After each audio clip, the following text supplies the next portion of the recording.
What's up, guys? My name's iirix, and today I'm going to be reviewing another card for you.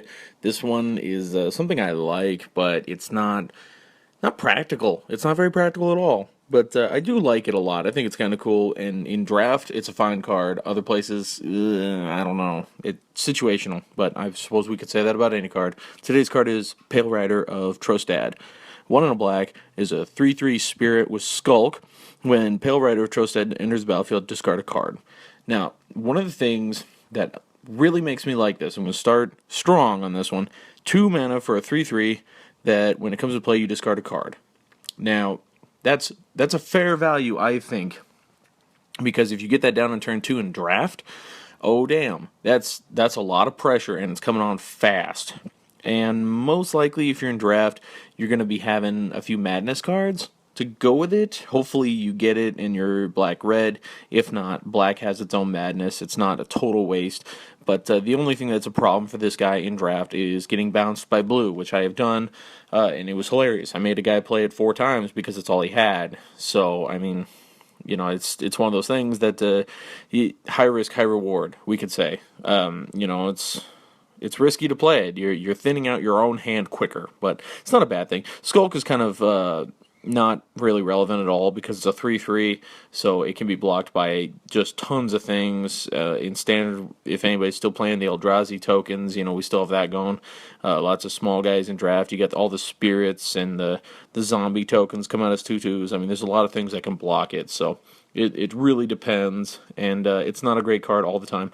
But if you can get it down quick, and or if you're playing a Delirium based deck, I like it. So for Pale Rider, I'm going to say in draft, I'm going to give it a 3 because it is a good power creature early on, and you probably drafted a few madness cards. If not a huge deal because a 3/3 for 2 mana is pretty solid pressure, I believe.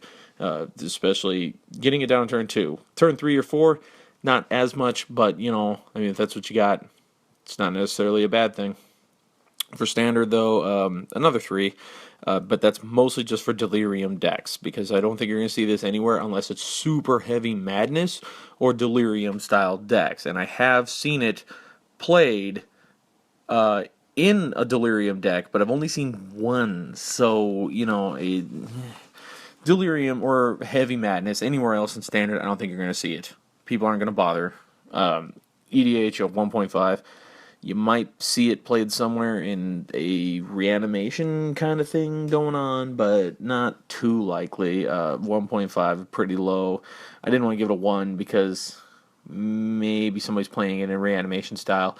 Or if Delirium is ever going to be a thing in Modern, maybe. But EDH, it gets a 1. It's the worst on EDH because if it's that small for EDH, it better have a damn good ability. And to just have Skulk and make you discard a card, no, don't bother with it in EDH. So that's what I have to say about Pale Rider of Trostad. If you have a different opinion, let me know down below. If you like what I have to say, leave a like. If you want to hear more, subscribe to the channel. I do these every weekday. So thank you guys for watching. I'll see you all next time.